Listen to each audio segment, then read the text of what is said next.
మీకు AND gate అంటే ఏంటో తెలుసా? తెలిసి ఎస్ అని చెప్పేసి కామెంట్ చేయండి. AND గేట్ అనేది బేసిక్ గేట్స్ లో సెకండ్ గేట్.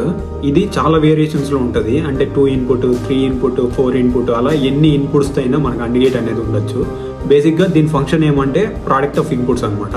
అంటే ఇప్పుడు మనకి input for example 2 input AND gate తీసుకున్నాం అనుకో, 2 ఇన్పుట్స్ ఉంటాయి. అంటే A B 2 ఇన్పుట్స్ ఉంటాయి. A ఇంటూ B దీని ఫంక్షన్ అనమాట. సో ఇప్పుడు మనము A వాల్యూ అనేది 1 ఇచ్చి B వాల్యూ అనేది 1 ఇచ్చామనుకో, 1 ఇంటూ 1 ఎంత 1. సో అది అవుట్పుట్ కింద వస్తుంది. ఇప్పుడు ఒకవేళ 1 ఇంటూ 0 ఇచ్చామనుకో, anything multiplied with 0 equal to 0. So 1 into 0 equal to 0 వస్తుంది. సో ఇలా దీని ఫంక్షన్ అనేది వర్క్ అవుతుంది. 2 టైప్స్ ఉంటాయి. అంటే యాక్టివ్ లో, యాక్టివ్ హై 2 ఉంటాయి. యాక్టివ్ హైలో మనకి ఎప్పుడైతే మనకి 1 ఇన్పుట్ అనేది వస్తుందో అప్పుడు మాత్రమే AND గేట్ అనేది ఆన్ అవుతుంది. రిమైనింగ్ కేసెస్ లో 0 ఉంటుంది. యాక్టివ్ లోలో ఎప్పుడైతే మనకి 1 వస్తుందో అప్పుడు మాత్రం ఆఫ్ అవుతుంది. రిమైనింగ్ టైమ్స్ లో అది ఆన్ లో ఉంటుంది. ఈ వీడియో మీకు నచ్చింది అనుకుంటున్నాను. నచ్చితే ఫాలో చేయండి అండ్ మీ ఎలక్ట్రానిక్ ఫ్రెండ్స్ కి ఈ వీడియోని షేర్ చేయండి.